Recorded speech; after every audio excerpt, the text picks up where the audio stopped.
again to brave in the attempt. Today we're going to be exploring Google's generative AI tool Gemini, specifically how it can be used within Gmail. Let's get to it. Hey everybody, welcome to another session where we're exploring artificial intelligence and education. My name is Sean. I am a STEM educator and administrator in New York City schools, working with some amazing students and teachers here. And I've had experience to work with a lot of educational technology. Right now we're going to be diving into the world of Gemini. It is a Google tool for artificial intelligence, and specifically at the moment, we're going to be seeing how it is applicable within Gmail for us, and not just on cleaning up that number of massive emails that we probably have sitting in front of us. As I said, today we're going to be using Gemini and Gmail for summarizing and gathering information. We're going to use it to respond and compose content, and we'll begin searching the web with it, get some help, and make sure we're staying up to date in meetings too. Now, depending on your experience and perspective, AI technology can be kind of mind-blowing, or maybe frustrating, or somewhat frightening. It is this sort of awesome superpower that lets computers create all sorts of stuff, from text and music to even pictures and videos. You can think of it as a sort of superpowered copycat that learned from tons of examples to become a sort of creator in its own right. One example of that is Google Gemini in its own AI wizardry. It's kind of like your own personal writing assistant, ready to help you with anything from brainstorming ideas to crafting the perfect email, like today, as if that exists. If you need a poem about a dancing sloth, sure, Gemini can get you covered. If you're stuck on an essay, Gemini can help you get your, creative juices flowing. Also keep in mind that Google Workspace has various pricing options. Gemini across Workspace is not free for all users automatically, so look into what works best for your organization. It can save you time, expedite processes, personalize information in your messages, help you become more creative. And if you're new on writing prompts, let me just give you some basic tips. If you want to use natural language like it's a conversation, respond back and forth. Make sure you're as specific and clear as you can be, but don't be long-winded about it. Keep it short. Any context or examples you can provide are helpful. If you want to tell it that you are the teacher of a STEM classroom, or that you are the administrator of a school in San Jose, California, etc., that works to create it. And then you can go ahead and give it context in terms of the format you want it in, bullet points, casual conversation style, etc.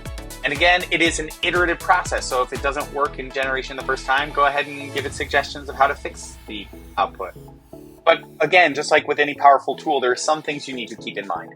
AI can be biased if it's trained on biased data, which means it might create content that reflects those biases. And then there's the whole fake news thing, where AI can make super realistic but totally fabricated videos and images. That can be terrifying.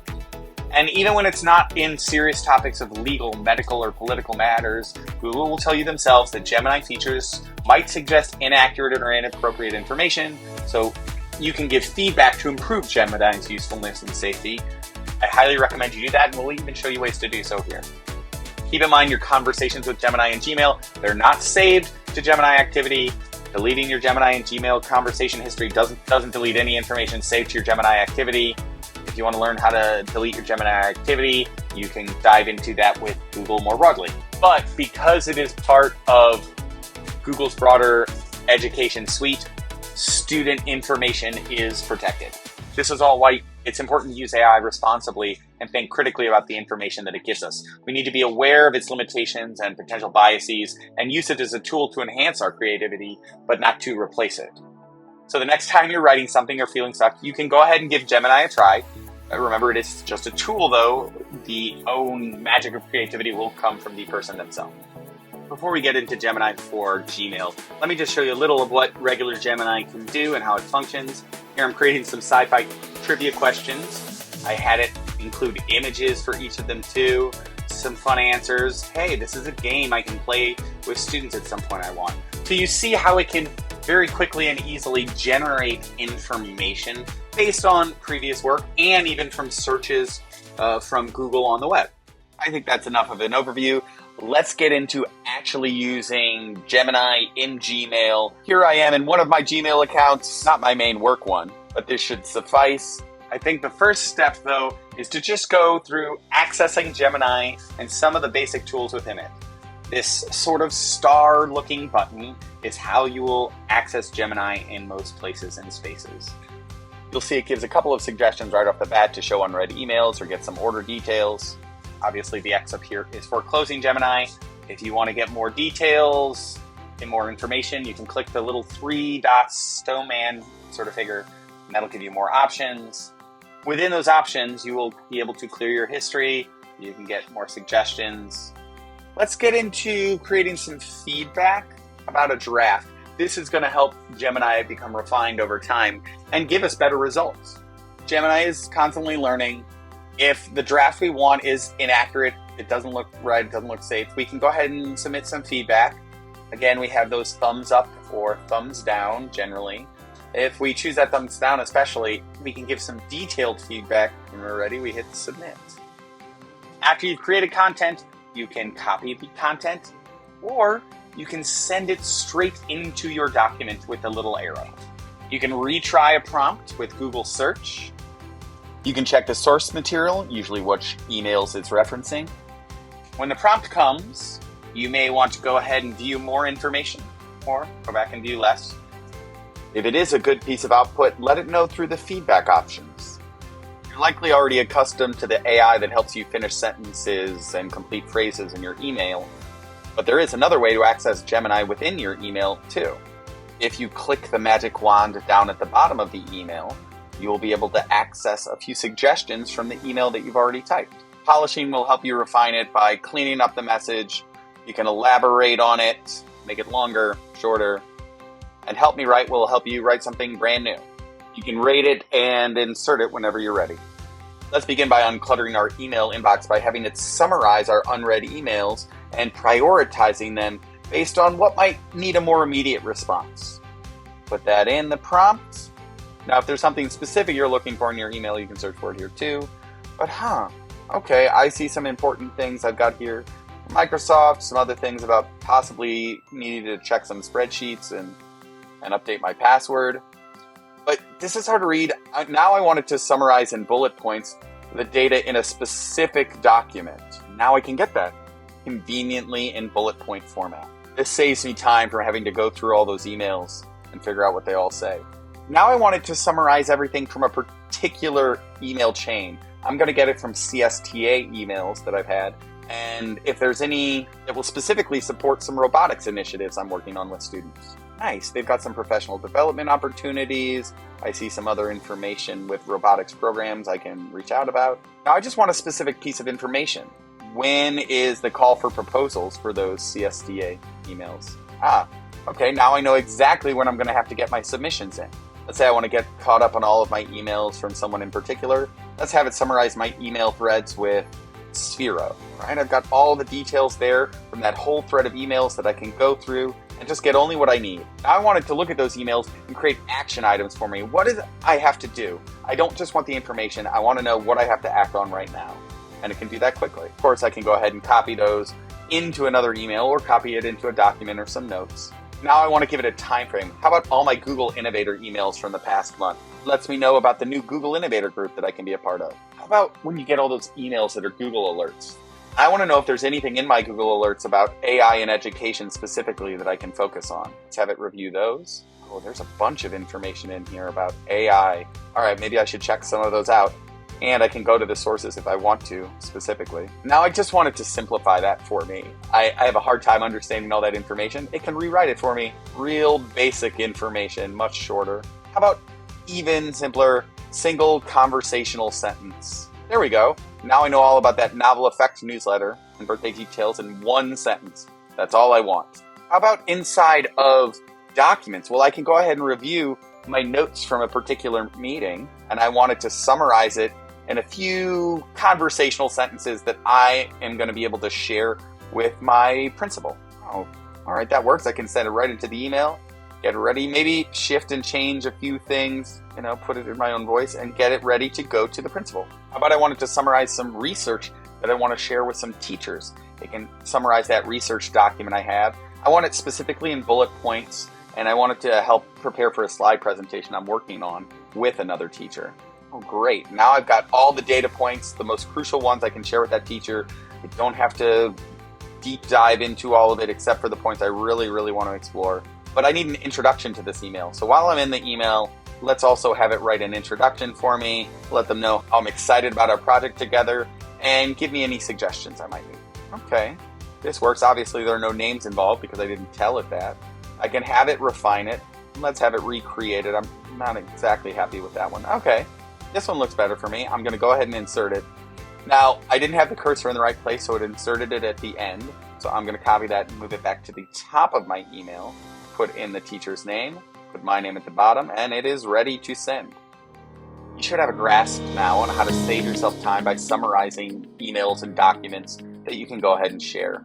What I want you to do is practice by using Gemini to summarize a document, something from your Google Docs somewhere. Maybe it's meeting notes, maybe research it like I showed you. And then I want you to put it into bullet points and use those to compose an email to another teacher. Let's have you do that now. So now that we were able to get caught up on our emails and research and other things through summaries, now let's work on actually responding cohesively and effectively. So the basic steps for writing content using Gemini and Gmail is to first go to Gmail, all right? Up at the top left, you can obviously click Compose to get into an email thread. Here we are. Now in the bottom left window, you can click the little magic wand looking type of button that will help you write. Feel free to enter any prompt, whether you want to write a thank you letter for somebody, birthday invitations, restaurant recommendations for New York City. Let's begin by crafting a prompt. We want to suggest a response to an email I received about my feedback survey. You could also do this directly in the reply email. Here's a few different options that it's giving me. I can copy any one of the three. I can adjust them. Again, remember you can copy and paste or send it directly into the email. This is a nice way to go ahead and get information quickly. Or I can go ahead and respond directly in an email. Now I want to create a response to say I am unavailable to participate in the CSTA initiative because I have a date conflict. Okay, I like this one all right, but maybe I want to refine it a little bit. I think it should be a little more formal, so I'm going to formalize it. Yeah, that seems like a more suitable option. I can go ahead and insert that and reply whenever I'm ready. So I can create responses or I can reply directly. How about here? I'm going to write an announcement email for the launch of our Lego League here in New York City. Okay, this gives a decent amount of information. I want to give a few more details, so I'm going to elaborate on it. Let me try this another way. I want to write another announcement for that Lego League, and I want to include information from a Google search about this year's Lego League topic. I want to make sure that it's going to have the correct date. I haven't decided one, but I know it needs to be a Friday in May. Wow, that gives a lot of great information, how people can get involved, dates, hands-on STEM learning. Pretty good. I just want to expand it a little bit to include why robotics is important for students to be studying. I think that's worthwhile information to share with teachers. Also, I want information on why playful learning is impactful. All right, click more. I can view the rest of it. Yeah, that includes those changes I liked, and I can insert it directly into an email. Make any alterations I want. Make sure I'm checking my output. Go ahead and add something. When I'm ready, I can put in the people and hit send. Now I want a thank you note to my co-teachers with the work we did on the Minecraft challenge. Now first I'm going to put it as Battle of the Burrows, and you'll notice something happens. It marked as sensitive or suspicious because I used the word battle in it. So be careful of the language, there may be restrictions. So this time I am just going to call it the Minecraft challenge. There's a thank you note for my colleague. Again, I would have to add names. Let's polish it up a little bit. Now let's write an email that we're rushing through, and it may have some errors and mistakes when I'm talking about taking kids on a field trip to the park, but I want to send this to my administrator. So let's polish this up. Oh, that looks much more professional. Yeah, let's have that version instead. All right, now I have an email that's got some issues with it. I want this rewritten in a much more professional tone. So go ahead and let it know the kind of tone you want to write in. This is going to be to my teacher expressing my misunderstanding on a topic. I wanted to suggest corrections for spelling and grammar too. Well, that initial email was a bit messy, but this one looks much more professional and well suited for my teacher. Let's try fixing another message again. This one is a very casual message from a student. Let's just have it polish that up. Definitely much more professional than, hey, what's up, girl? So here we are changing the format, but still getting across the same idea. Definitely a way that students can help create more formal professional writing.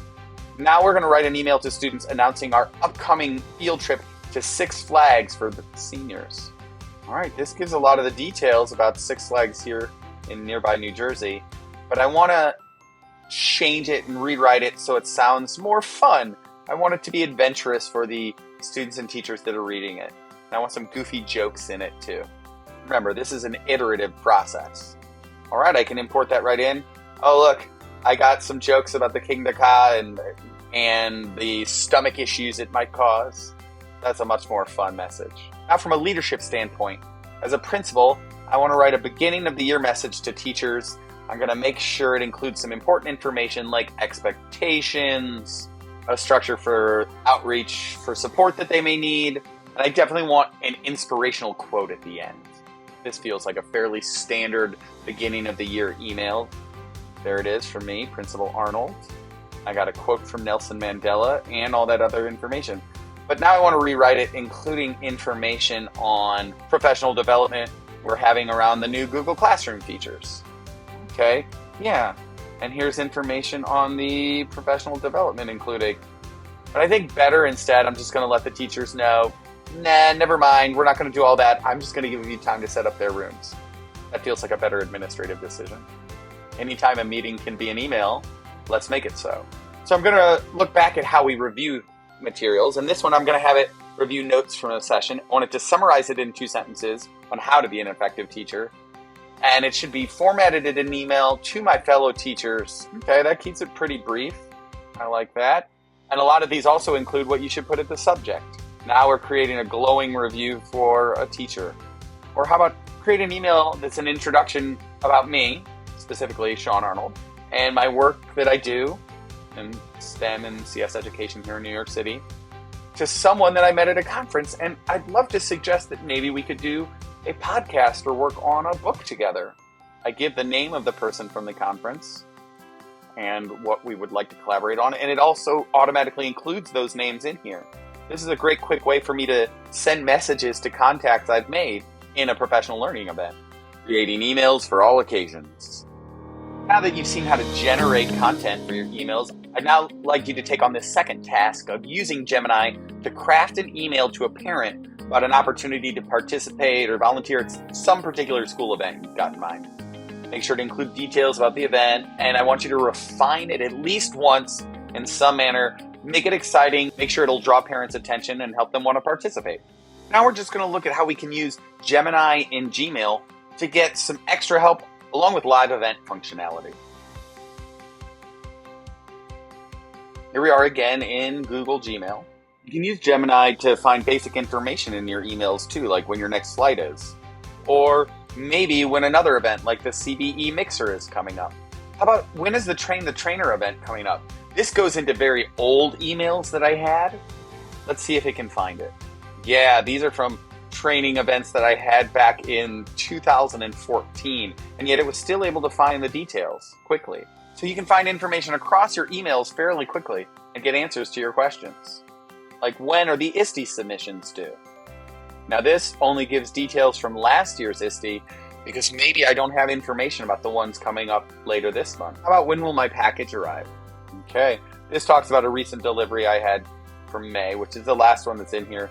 How about just information from the web? I wanted to tell me about the weather here in Queens, just using web search. So yes, I can get information from emails, but I can get information from the internet as well. Yeah, it's been pretty nice out, 75 degrees. I can go ahead and send that and share that with somebody if it's important. How about I want it to create an image of a sunny day here in New York City to work in that email. So yes, it creates images too. I can preview those. If I find one I like, I can copy it and paste it. That's nice, that adds to the email. What if I'm being a little kooky today though? What about an image of New York City with a monster nearby? Ooh, those are some interesting ones. This one actually looks fun and festive. You're not right there over the Empire State Building. I'm going to include that picture in my email so I can get more creative with my writing and the content for my emails as well. It's not just about saving time.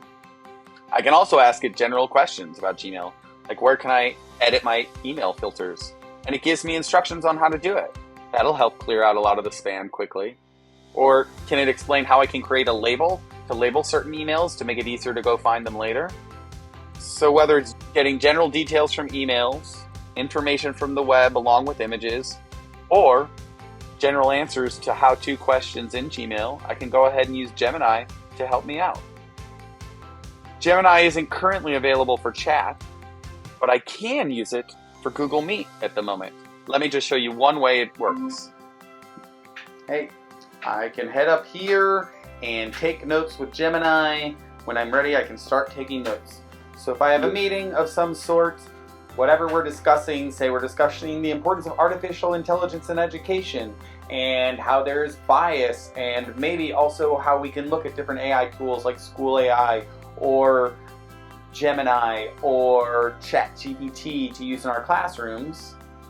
And hey, what levels of training we should begin with teachers, and maybe begin with AI literacy. And we blather on and on and on throughout this meeting. That could have been an email. Stop taking notes, and we'll finish our meeting. And then I can go to my Google Drive and find the notes for that meeting.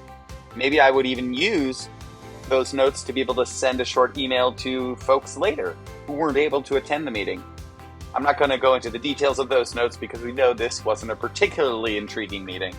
But you see how that can functionally work for documenting and sharing information both in the meeting and afterwards. So you're able to see Gemini for general assistance. Let's get on to task 3. I want you to have Gemini research on the web about a topic your students are studying. It can be anything. I want you to tell it to write up the directions for a suggested assignment that you will share with other teachers, and have it generate an image that you're going to include in that email related to the topic.